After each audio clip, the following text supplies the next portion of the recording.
மயிலாடுதுறை அருகே அரசால் வழங்கப்பட்ட மருந்துகள் மூட்டை மூட்டையாக கட்டப்பட்டு வாய்க்காலில் வீசப்பட்ட சம்பவம் பொதுமக்களிடையே அதிர்ச்சியை ஏற்படுத்தியுள்ளது.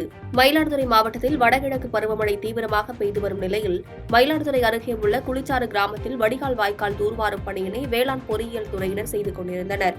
அப்போது தூர்வாரப்பட்ட பகுதியில் ஒரு சாக்கு மூட்டையில் தமிழக அரசால் வழங்கப்பட்ட மருந்து மாத்திரைகள் கிடைப்பதைக் கண்டு பொதுமக்கள் அதிர்ச்சியடைந்தனர். அந்த சாக்கு மூட்டையில் ஆயிரக்கணக்கான மாத்திரைகள், மருந்துகள் உள்ளிட்ட காலாவதியான மற்றும் காலாவதியாகாத மருந்துகளும் கிடந்துள்ளன. அரசு மருத்துவமனைகளில் பல்வேறு மருந்துகளை தனியார் மருந்தகங்களில் வாங்க செல்வதாக குற்றம் சாட்டும் பொதுமக்கள் அரசால் வழங்கப்பட்ட மருந்துகளை இப்படி சாக்கு மூட்டையில் கட்டி வாய்க்காலில் வீசிய நபர்களை கண்டறிந்து உரிய நடவடிக்கை எடுக்க வேண்டும் என்று கோரிக்கை விடுத்துள்ளனர். வெறும் காடா இருக்கு, அதனால வடிய வைக்காத வடியில இருந்து வெட்டுறாங்க. வெட்டும் போது இந்த காட்டுக்குள்ள இருக்கிற மருந்து வீணா போகாதும் இருக்கு, வீணா போனதும் இருக்கு.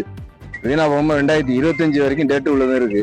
அதை அரசு மருந்தாவது எல்லாம் டேப்லெட் தான் இருக்கு. எல்லாமே பேராசிட்டமால், பாலியாக்சைடு, மற்ற சத்து பவுடர் எல்லாமே இது அடங்கியிருக்கு. இது டேட்டு எக்ஸ்பிரி ஆகாம நிறையவே இருக்கு. இது மக்களுக்கு யாரும் பயன்படுத்தாம அரசு ஆஸ்பத்திரி சென்றா அங்க மருந்து இல்லை, இது இல்லைன்னு வெளியில வாங்கிட்டு வர சொல்றாங்க.